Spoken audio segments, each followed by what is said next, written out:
Hi friends, എല്ലാവർക്കും cyber ടെക്കിൻ്റെ മറ്റൊരു വീഡിയോയിലേക്ക് സ്വാഗതം. അപ്പോൾ നമ്മൾ ഇന്ന് വന്നിട്ടുള്ളത് നമ്മളൊരു എമർജൻസി ആയിട്ടാണ്. ഇത് കുത്തി വെക്കണം എന്നില്ല, അല്ലാതെ തന്നെ നമുക്ക് ചാർജ് കയറുന്നതാണ്. ചെറിയൊരു സോളാർ പാനൽ ഉണ്ട് ഇതിന്മേൽ. പിന്നെ വലിയ സർക്യൂട്ടൊന്നും ഇതിന് ആവശ്യമില്ല. ഏതൊരാൾക്കും സിമ്പിളായിട്ട് വീട്ടിൽ നിർമ്മിച്ചെടുക്കാവുന്നേ ഉള്ളൂ. ഇത് നമുക്ക് മൊബൈൽ ചാർജിൽ വേണമെങ്കിൽ റീചാർജ് ചെയ്യാം. അപ്പോൾ നമ്മൾ ഇതിന് ആദ്യം തന്നെ എടുത്തിട്ടുള്ള ഒരു ചെറിയ സോളാർ പാനലാണ്. ഇതിൽ ഇലക്ട്രിക് ഷോപ്പിലൊക്കെ കിട്ടും. പിന്നെ നമുക്ക് ആവശ്യമുള്ളത് ഒരു LED ആണ്. ഇതും ഇലക്ട്രിക് ഷോപ്പിൽ നിന്ന് വാങ്ങാൻ കിട്ടും. പിന്നെ നമുക്ക് ഒരു LED, ഒരു റെസിസ്റ്റർ, ഒരു ഡയോഡ്, ഇത് മാത്രമാണ് കാര്യമായിട്ട് ഇതിൻ്റെ സർക്യൂട്ട് വരുന്നത്. പിന്നെ ഒരു സ്വിച്ച്, പിന്നെ നമ്മുടെ ഒരു ബാറ്ററി. ഇത് നിങ്ങൾക്ക് കാണാൻ പറ്റും, 4 വോൾട്ടിൻ്റെ ഒരു ബാറ്ററിയാണ്. പിന്നെ ഒരു കാർഡ്ബോർഡിൻ്റെ പീസ്. ഇത് നമുക്ക് ഇതിന് ഫ്രെയിം അടിക്കാനുള്ളതാണ്. ആദ്യം നമുക്ക് എന്ത് ചെയ്യാം, ആ ബാറ്ററി ഒന്ന് സോൾഡർ ചെയ്തെടുക്കാം. പിന്നെ നമുക്ക് എന്ത് ചെയ്യാം, ആ LED ഒന്ന് സോൾഡർ ചെയ്യേണ്ടത്. അത് സോൾഡർ ചെയ്യേണ്ട വിധം എങ്ങനെയാണെന്ന് വെച്ചാൽ, ആദ്യം നമുക്ക് ആ പ്ലസും ഒന്ന് ഷോർട്ട് ചെയ്ത് കൊടുക്കാം. പിന്നെ മച്ചാന്മാരെ, നമ്മുടെ ചാനൽ ആദ്യമായിട്ടാണ് നിങ്ങൾ കാണുന്നവരുന്നെങ്കിൽ നമ്മുടെ ചാനൽ സബ്സ്ക്രൈബ് ചെയ്യാൻ മറക്കരുത്. കൂടെ ആ ബെല്ലൈക്കണും കൂടിയും ഓണാക്കി വെക്കുക. ഇനി നമുക്ക് എന്ത് ചെയ്യാം, നമ്മൾ ആ പ്ലസും നമ്മൾ സോൾഡർ ചെയ്ത് കൊടുത്തു. ഇനി അതുപോലെ നമുക്ക് നെഗറ്റീവും ആയിട്ട് എന്ത് ചെയ്യാം, ഒന്ന് ഷോർട്ട് ചെയ്ത് കൊടുക്കാം. അതൊന്ന് സോൾഡർ ചെയ്യാം. അപ്പോൾ നമ്മൾ എന്ത് ചെയ്തു, അത് രണ്ടും സോൾഡർ ചെയ്തിട്ടുണ്ട്. ഇനി നമുക്ക് എന്ത് ചെയ്യാം, ഓരോ ലെഗിന്ന്, അതായത് പ്ലസ് എന്നൊരു വയറും അതുപോലെ നെഗറ്റീവ് എന്നൊരു വയറും നമുക്ക് എന്ത് ചെയ്യാം, ഒന്ന് സോൾഡർ ചെയ്തെടുക്കാം.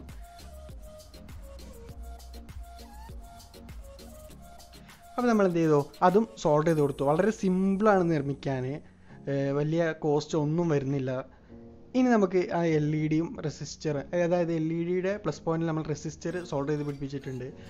അതിൽ തന്നെ നമ്മൾ ഡയോഡും സോൾഡർ ചെയ്ത് പിടിപ്പിച്ചിട്ടുണ്ട്. അതിൻ്റെ സെൻട്രലായിട്ട്, അതായത് റെസിസ്റ്ററിൻ്റെയും ഡയോഡിൻ്റെയും സെൻട്രലായിട്ട് നമ്മൾ എന്ത് ചെയ്യാം, ഈ ഒരു ചാർജറിൻ്റെ പിന്ന് നമുക്ക് സോൾഡർ ചെയ്ത് പിടിപ്പിക്കാം. നിങ്ങൾക്ക് കാണുമ്പോൾ മനസ്സിലാവും എങ്ങനെയാണ് സോൾഡർ ചെയ്തിട്ടുള്ളത്. ആ ഡയോഡിൻ്റെ വരെയുള്ള ഭാഗമാണ് ബാറ്ററിയുടെ ലെഗിലോട്ട് പോകേണ്ടത്. അത് നമ്മൾ പ്ലസ് പോയിന്റിലാണ് സോൾഡർ ചെയ്യേണ്ടത്. ഈ ഡയോഡ് എന്തിനാണ് വെക്കുന്നത് വെച്ചാൽ, നമ്മുടെ ചാർജ് കയറ്റുന്ന ചാർജ് ബാറ്ററിയിൽ നിന്നും ഓപ്പോസിറ്റ് വരാതിരിക്കാനാണ്. ആ 2 വയറും സോൾഡർ ചെയ്ത് പിടിപ്പിച്ചിട്ടുണ്ട്. ആ ഒരു ബാറ്ററിയിൽ നമ്മൾ നെഗറ്റീവും പോസിറ്റീവും നമ്മൾ സോൾഡർ ചെയ്തിട്ടുണ്ട്. ഇപ്പോൾ ഡയോഡിൻ്റെ ഒരു ലെഗായിരിക്കും ബാറ്ററിയിലോട്ട് വരുന്നത്. നെഗറ്റീവ് നമ്മൾ അതുപോലെ തന്നെ നെഗറ്റീവിലോട്ടാണ് കൊടുക്കുന്നത്.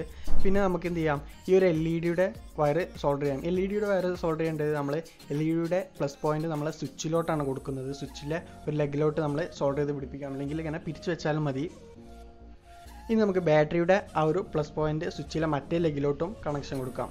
അപ്പോൾ വളരെ സിമ്പിളാണ് നിർമ്മിക്കാൻ. ഇത്ര സാധനങ്ങൾ ഇതിന് ആവശ്യമുള്ളൂ. വേറെ സർക്യൂട്ടൊന്നും ആവശ്യമില്ല. ഏതൊരാൾക്കും വീട്ടിൽ നിർമ്മിച്ചെടുക്കാവുന്നേ ഉള്ളൂ. നല്ല മഴയൊക്കെ ആയതുകൊണ്ട് കറണ്ട് ഇല്ലാത്ത സമയമൊക്കെ ഒരുപാടുണ്ടാവും. എന്തായാലും നിങ്ങൾക്ക് ഉപകാരപ്പെടും. കാരണം ഇത് റീചാർജ് ചെയ്യാൻ കറണ്ട് തന്നെ വേണമെന്നില്ല, സോളാർ ആയാലും മതി. അപ്പോൾ നിങ്ങൾക്ക് വീഡിയോ ഇഷ്ടപ്പെടുമെന്ന് വിചാരിക്കുന്നു. ഇഷ്ടപ്പെട്ടാൽ ലൈക്ക് അടിക്കുക. നിങ്ങളുടെ അഭിപ്രായം എന്ത് തന്നെയായാലും അത് കമൻറ്റ് ബോക്സിൽ കമൻറ്റ് ചെയ്യണം. അപ്പോൾ നമ്മൾ എന്ത് ചെയ്യുക, ആ നെഗറ്റീവ് വയറും കൂടെ അതിൽ കൊടുത്തപ്പം ആ ഒരു ലൈറ്റ് നിങ്ങൾക്ക് കത്തുന്നത് കാണാൻ പറ്റും. അപ്പോൾ സ്വിച്ച് ഓണായി കിടക്കുന്നതാണ് കത്തുന്നത്. സ്വിച്ച് ഓഫ് ആക്കി നോക്കുമ്പോൾ ഉണ്ടല്ലേ, സ്വിച്ച് ഓണും ഓഫ് ആക്കുമ്പോൾ അത് ഓണും ഓഫും ആകുന്നുണ്ട്.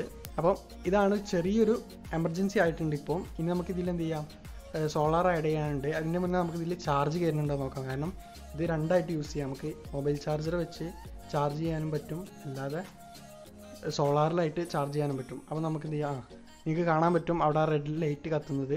അപ്പോൾ ഇതിൽ ചാർജ് കയറുന്നുണ്ട്.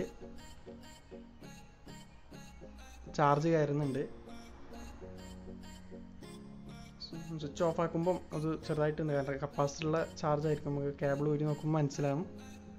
അപ്പം ഇത് ഒരു ചെറിയ എമർജൻസി ആയിട്ടുണ്ട്. ഇപ്പോൾ നമ്മുടെ മൊബൈൽ ചാർജറിനൊക്കെ റീചാർജ് ചെയ്യാൻ പറ്റും. ഇനി നമുക്ക് ഇതിൽ എന്ത് ചെയ്യാം, ഇതിൽ നമുക്ക് ഇനി സോളാർ ആഡ് ചെയ്യാൻ പറ്റും.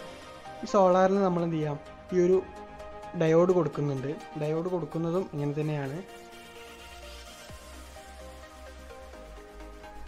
ഇനി നമുക്ക് എന്ത് ചെയ്യാം, അതിൻ്റെ നെഗറ്റീവിൽ ഒരു വയറ് സോൾഡർ ചെയ്ത് പിടിക്കാം. ഈ പ്ലസ് പോയിന്റിലാണ് നമ്മൾ എന്ത് ചെയ്യുക, ആ ഒരു ഇത് പിടിപ്പിക്കേണ്ടത്, ഡയോഡ്. അപ്പോൾ നമ്മൾ ബാറ്ററിയിൽ കണക്ഷൻ കൊടുത്ത പോലെ തന്നെയാണ് ഇതിൽ ഡയോഡ് കണക്ഷൻ കൊടുത്തിട്ടുള്ളത്. ആ വരെയുള്ള ഭാഗം ബാറ്ററിയിലോട്ടാണ് വരേണ്ടത്. ഇനി നമുക്ക് എന്ത് ചെയ്യാം, പ്ലസ് പോയിന്റ് നമുക്ക് ആ ഒരു ബാറ്ററിയിലോട്ട് കൊടുക്കാം. കാണാൻ പറ്റും, ആ ഒരു ചെറിയ വെളിച്ചം ഉണ്ടായിട്ട്, അതായത് നമ്മൾ കൊടുത്ത റിംഗ് ലൈറ്റിൻ്റെ പവർ കൊണ്ടാണ് ഒരു ലൈറ്റ് ചെറുതായിട്ട് കത്തുന്നത്. ഇത് നമുക്കിത് ചെയ്യാം, ഔട്ട്ഡോറിൽ വർക്കിംഗ് നോക്കാം. അപ്പോൾ നിങ്ങൾക്ക് മനസ്സിലാവും എത്രത്തോളം ഇത് വർക്കിംഗ് ആണെന്ന്.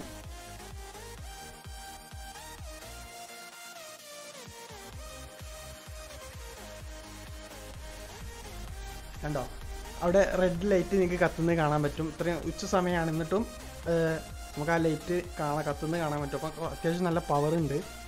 ചെറിയ സോളാർ ആണെങ്കിൽ പോലും നമുക്കിത് ഒരു റീചാർജബിൾ ആകുന്നുണ്ട്. ഇതിൽ ചെറിയ സോളാർ പാനൽ ആണെങ്കിൽ പോലും ഇതിൽ റീചാർജ് ആവുന്നുണ്ട്, കാരണം നിങ്ങൾക്ക് കാണാൻ പറ്റും. ഇത് നമുക്ക് ഇങ്ങനെയും യൂസ് ചെയ്യാവുന്നതാണ്, ചാർജ് കുത്തിവെച്ചു. അപ്പം 2 ടൈപ്പിൽ ഈ ഒരു എമർജൻസി നിങ്ങൾക്ക് യൂസ് ചെയ്യാവുന്നതാണ്. അപ്പം ഇത്ര സാധനം മാത്രമേ ഇതിന് ആവശ്യമുള്ളൂ, ഏതൊരാൾക്കും നിർമ്മിച്ചെടുക്കാവുന്നതാണ്. നല്ല പവറും ഉണ്ട്. നമ്മളിവിടെ ലൈറ്റ് കത്തിച്ച് വെച്ചിട്ട് പോലും ഇത്രയും പവറിൽ നിങ്ങൾക്ക് കത്തുന്നത് കാണാൻ പറ്റും.